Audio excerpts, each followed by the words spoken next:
70. Alijiunga na shirika la masista Benedikto Mtakatifu Agnes nyumba ya Mtakatifu Gertrude Mwaha tarehe 7 mwezi wa kwanza 1978.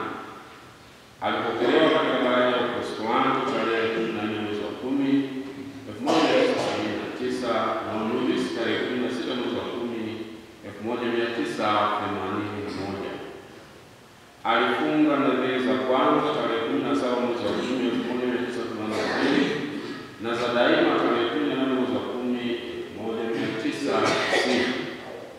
Aliadhimisha jubilei ya miaka 25 na nadhiri za kitawa tarehe 18 mwezi wa 10 2007 hapa Mliwaha. Elimu yake. Hayati Sista Maria Lucreciana Mkolo OSB alijiunga na shirika akiwa amehitimu darasa la 7 akiwa nyumbani kwake. Mwaka 1983 alitumwa Ilole, jimbo la Iringa, kuchukua kozi ya kufundisha watoto wadogo na chekechea kwa muda wa mwaka mmoja. Baada ya kuhitimu alirudi hapa shirikani. Mwaka 1990 alitumwa CBC Madunda katekista kuchukua kozi ya katekista kwa muda wa miezi 3. Huduma zake kama mtawa. Mwaka 1984 hadi 1985 kama mfanyakazi wa upishi katika hoteli yetu ya Mwemba. Mwaka 1986 hadi 2007 alitumwa parokia Njombe kufanya kazi ya kufundisha watoto wadogo chekechea. Mwaka 2008 hadi 2009 alitumwa awamu ya pili Uwemba kufanya kazi kitengo cha upishi katika hoteli hiyo hiyo ya Mwemba.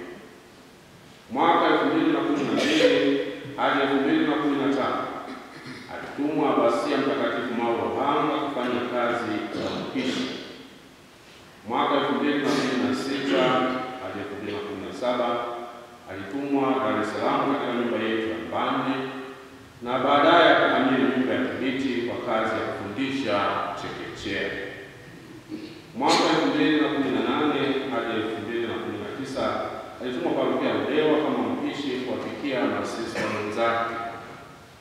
Toka mwaka 2022 hadi 2025 mwaka huu alikuwa Njombe kwa awamu ya pili katika kitendo cha usafi wa kanisa na lodi hadi umauti wake. Marehemu Sista Maria Lucreciana Mkolo, ugonjwa wake ulikuwa ni saratani.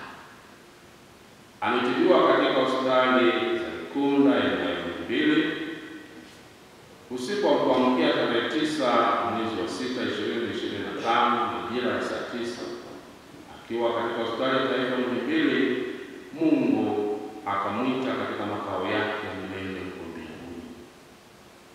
Wasifu wake. Hayati Sista Maria Lucreciana Mkolo OSB ameonyesha fadhila nzuri ya upole, tabasamu la upendo wa kindugu, unyenyekevu, unyamavu, ukarimu, amani na kuishi vema katika nadhiri zake. Alikuwa mchapakazi hodari na hakuwa na makuu. Alijali kazi aliyokabidhiwa. Pia alionyesha uvumilivu mkubwa katika ugonjwa wake. Shukrani. Tunawashukuru watawa, mapadri na watu wote walioishi naye vizuri wakati wa uhai wake. Tunatoa shukrani za pekee kwa madaktari na wauguzi wote wa hospitali ya Ikunda na hospitali ya taifa ya Muhimbili kwa huduma na juhudi zote zilizotolewa kwa ajili ya kunusuru uhai wake. Tunasema asante kwenu nyote mliofika hapa kumsindikiza kwa sala kumzika dada yetu. Mungu awarudishie mamia. Marehemu amefariki akiwa na umri wa miaka 68 kuzaliwa na miaka 43 na nadhiri za kitawa. Raha